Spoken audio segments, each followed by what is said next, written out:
주는 그리스도시요 살아계신 하나님의 아들이심을 고백합니다.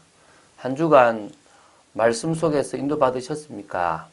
저는 한 주간 많은 사람들을 만났고 많은 사람들과 또 말씀이 열려지는, 같이 말씀을 나누게 되는 기회들이 있었습니다. 참 새로운 만남들이 많았고, 또 저 광교 쪽에도 제가 마음껏 가서 말씀 운동을 할 수 있는, 또 누구를 만날 수 있는 그런 장소도 하나 열리게 되어서 그런 부분에서도 참 감사한 한 주였습니다. 우리가 한 주 하루하루를 살아가는 그 모든 과정 속에서 하나님은 세밀히 역사하십니다.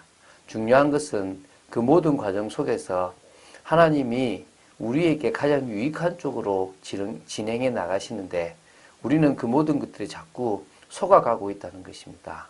우리도 모르게 현실을 바라보고 또 그 속에 육신적으로 불안해하고 있다는 겁니다.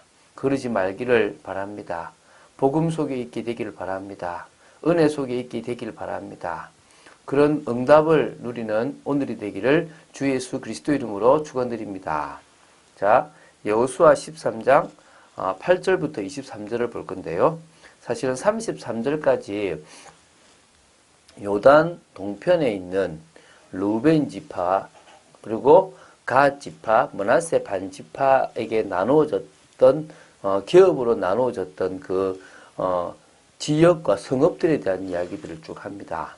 근데 이게 좀 회고의 성격도 좀 있고, 그러면서도 뭐냐면 쭉 정리를 해 나가는 시간으로 보시면 됩니다. 사실은 저도 지명을 잘 모릅니다. 찾아보면 무슨 지명인지 좀 들어봤던 것도 있지만, 사실 목사인 저도 알아도 별로 의미가 없는 건데, 여러분들이 보실 때 당연히 의미 없어 보일 수 있습니다. 그래서 빨리 지나갈 것은 지나가고요. 중요한 좀 특징되는 것들만 나눠 보도록 하겠습니다. 하나 확실한 것은 이 땅이 영원한 그 지파의 땅이었다는 것이고요. 또 특징이 뭐냐면 그곳에 있는 주민들을 쫓아내지 않으면 그들이 차지하는 기업이 줄어들었다는 겁니다. 그리고 그 주민들이 우상이나 여러 가지 영향들을 줌으로 말미암아 새로운 타락, 또 새로운 하나님을 떠나서 우상 숭배하는 그런 어떤 범죄의 원인이 되기도 하는 그런 안타까움도 있었습니다. 그래서 우리 현장 속에 타협하거나 또 우리 현장 속에 뭔가 이 정도면 되겠지라고 생각하는 것들이 있다면 완전히 뿌리 뽑고 복음으로 완전 들어가는 오직의 축복으로 들어간 여러분 되셔야 될 줄로 믿습니다. 우리 8절부터 23절인데 좀 빨리 읽어보도록 하겠습니다. 먼저 8절부터 12절까지를 한번 먼저 이렇게 읽어 나가서 그 속에 있는 부분들을 한번 바라보겠습니다.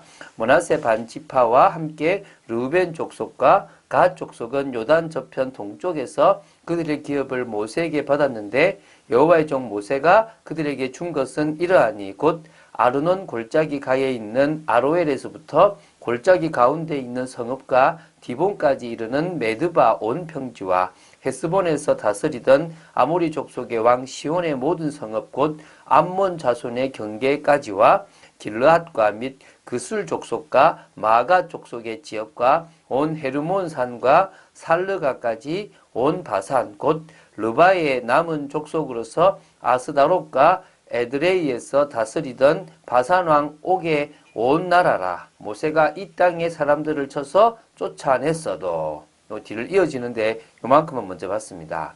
지금 이 8절부터 12절까지는 두 지파 반, 바로 므낫세 반 지파와 그리고 르우벤 전체 지파와 갓 전체 지파에게 주었던 땅에 대한 요단 동쪽에 있는 전체 어떤 지역에 대해서 이렇게 다 기록하고 있습니다. 누가 줬냐면 여호와께서 모세를 통하여 이 두 지파 반에게 주도록 허락하신 겁니다. 그걸 쭉 기록했는데요. 13절을 보면 이제 이렇게 나옵니다. 그러니까 이 다 쫓아냈다 그랬지 않습니까?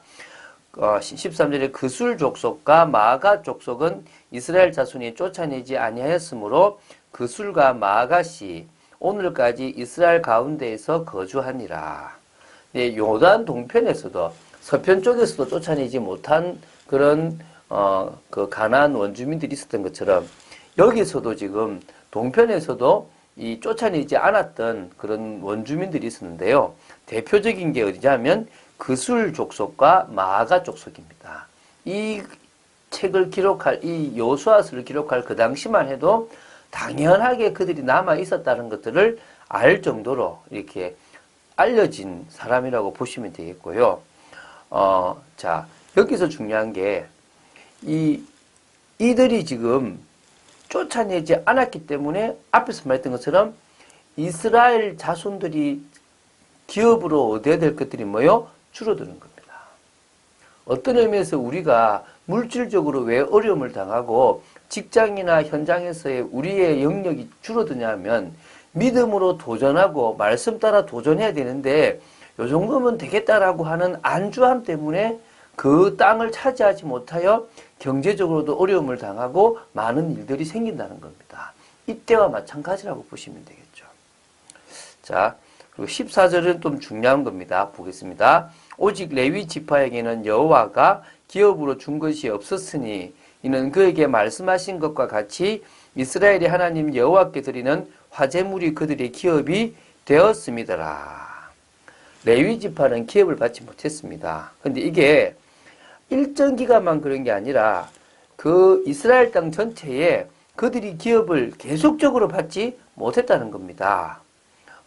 왜냐하면 하나님이 총 13지파 중에서 6월절 그 당시에 장자의 그 수만큼을 따로 한 지파로 구분했는데 그 지파가 레위 지파입니다. 하나님을 섬기며 하나님과 인간 바로 이 다 12지파 사이를 연결해주는 영적 역할의 그 사역을 감당하는 제사장으로서 세웠다는 겁니다.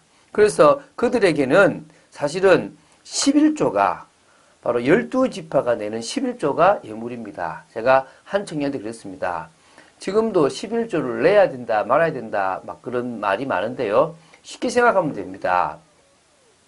여러분이 목사나 어떤 사역자 없이 1대1로 하나님과 1대1로 그 속에서 은혜 받고 여러분이 일한다면 여러분 11조 안 내고 살아도 돼요.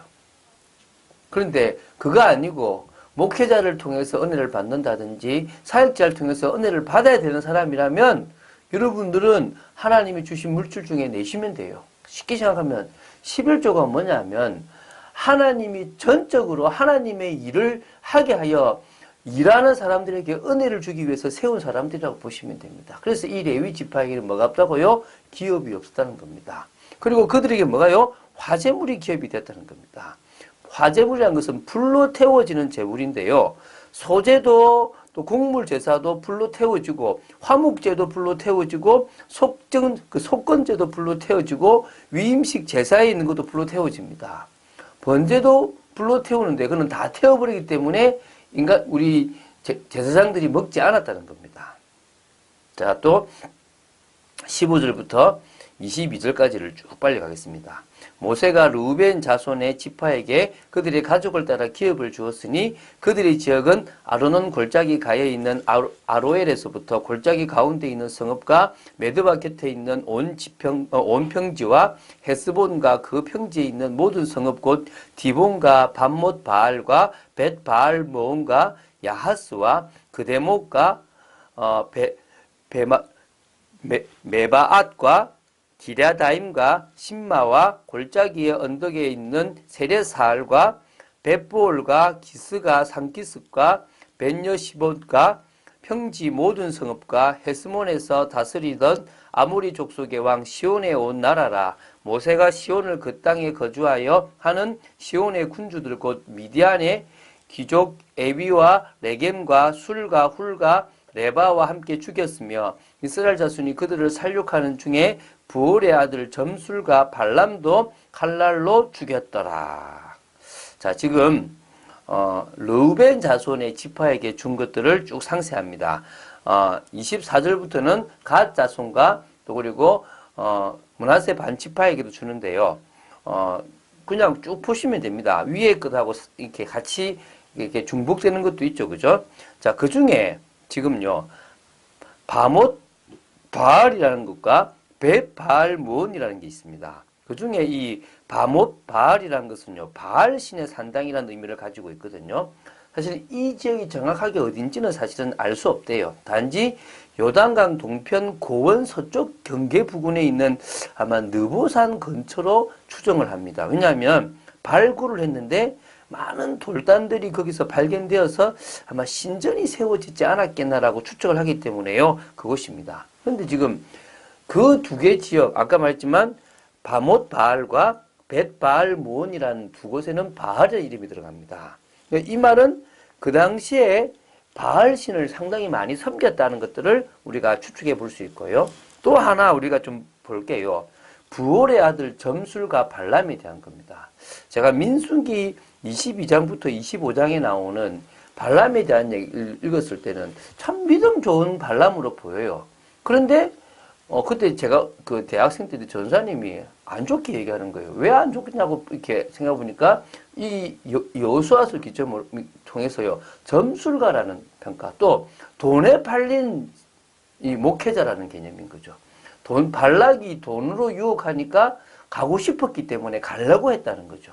그리고 가장 심각한 것은 뭐냐면 그 모압 여인을 통해서 음행을 일으키도록 이스라엘에게 음행이라는 우상 숭배를 하도록 발락 왕에게 힌트를 준 사람이 누구냐면 이 발람이란 말입니다. 그래서 나중에는 이 이스라엘이 이 발람을 바로 죽여버리는 일이 있었다는 겁니다.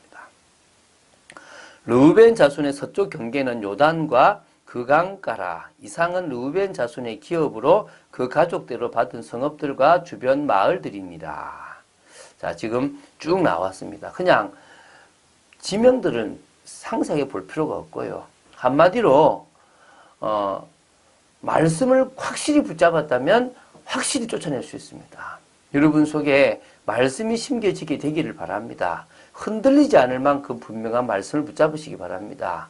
저는요, 제가 사역하는 모든 사람들이 다 말씀을 붙잡고 자신의 육신적인 생각, 육신적인 갈등들에서 넘어서기를 원합니다.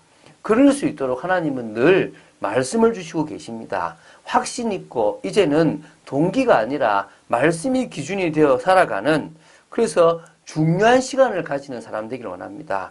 말씀과 기도를 늘 각인하는 시간을 가지는, 내가 가지고 있는 이 업의 현장에서 하나님 나라의 언약을 탁 뿌리내리는 시간을 가지는 사람으로서 무엇보다도 하나님이 보여주시는 증거를 가지고 자신의 체질로 만드는 그런 시간을 가지는 전도자로 되어지길 바랍니다.